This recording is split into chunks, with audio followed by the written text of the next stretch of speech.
Hello friends, react 18 में हमें एक नया हुक देखने को मिलता है, use sync external store hook. और आज के वीडियो में हम इसी हुक को एक्सप्लोर करेंगे।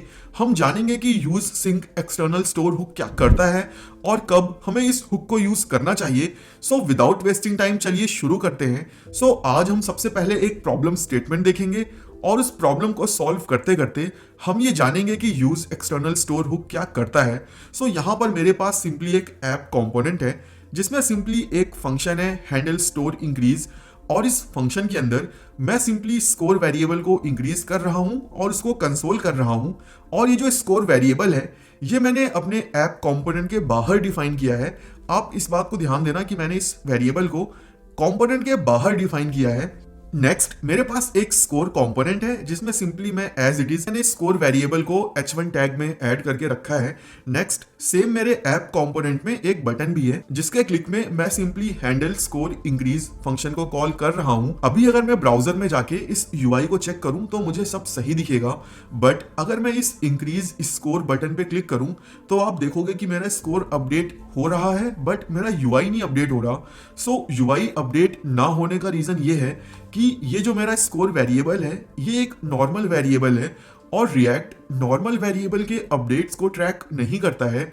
अगर मैं चाहता हूं कि मेरे वेरिएबल के चेंज पे यूआई अपडेट हो तो मुझे यूज स्टेट हुक का यूज करके एक स्टेट वेरिएबल बनाना पड़ेगा। सो अभी अगर मैं यहाँ पे यूज स्टेट हुक का यूज करके एक स्टेट वेरिएबल क्रिएट करूं लाइक दिस यूज स्टेट, और इस स्कोर को मैं यहाँ पे मूव कर दूं कॉन्स्ट स्कोर सेट स्कोर, तो इससे मेरी जो प्रॉब्लम है वो तो सॉल्व हो जाएगी। बट इससे होगा क्या, मेरा ये ऐप कंपोनेंट अननेसेसरी रीरेंडर होगा।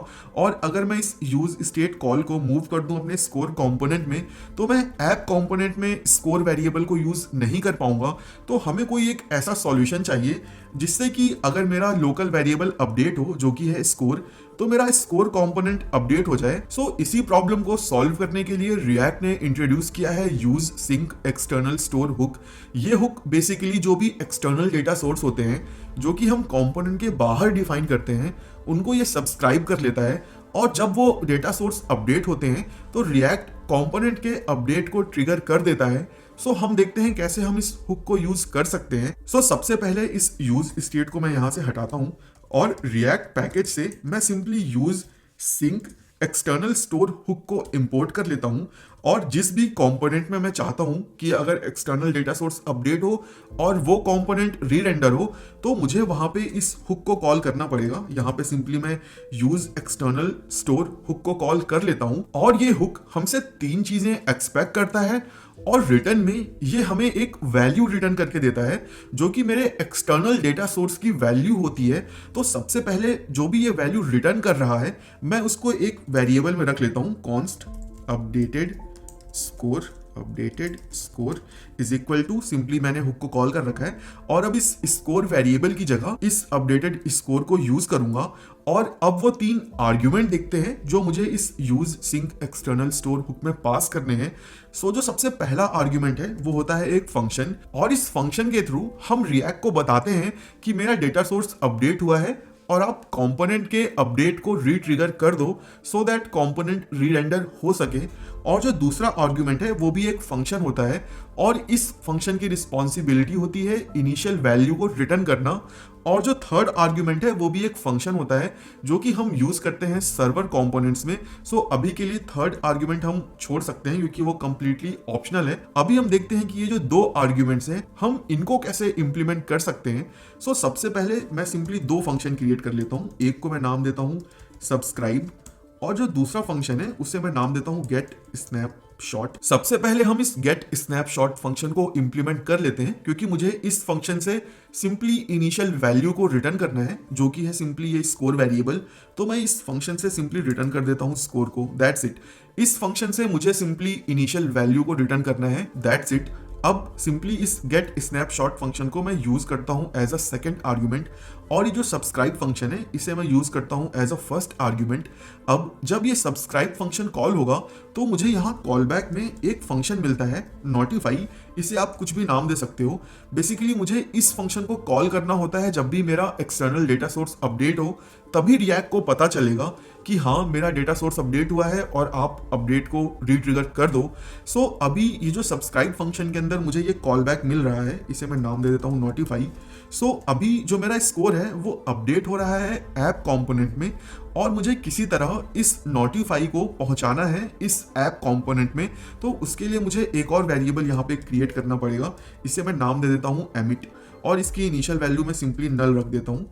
और ये जो मेरा सब्सक्राइब फंक्शन है इसके अंदर मैं simply emit is equal to notify कर देता हूं, सो दैट जब मेरा कंपोनेंट इनिशियल में माउंट होगा तो मेरा ये सब्सक्राइब फंक्शन कॉल होगा जिसमें मुझे ये नोटिफाई मिलेगा, और इसको मैंने असाइन कर दिया है इस एमिट वेरिएबल में। और अभी मुझे क्या करना है, सिंपली जैसे ही मैं स्कोर को अपडेट करूं मुझे सिंपली इस एमिट फंक्शन को कॉल कर लेना है, दैट्स इट। अभी अगर मैं कोड को सेव करूंगा, ब्राउजर को रिफ्रेश करूंगा और इस बटन पे क्लिक करूंगा तो आप देखोगे मेरा जो यूआई है वो अपडेट हो रहा है। सो यहां पर हमने use sync external store hook का यूज करके एक एक्सटर्नल डेटा सोर्स को सब्सक्राइब किया है, और जैसे ही वो चेंज होगा मेरा यूआई री-रेंडर हो जाएगा।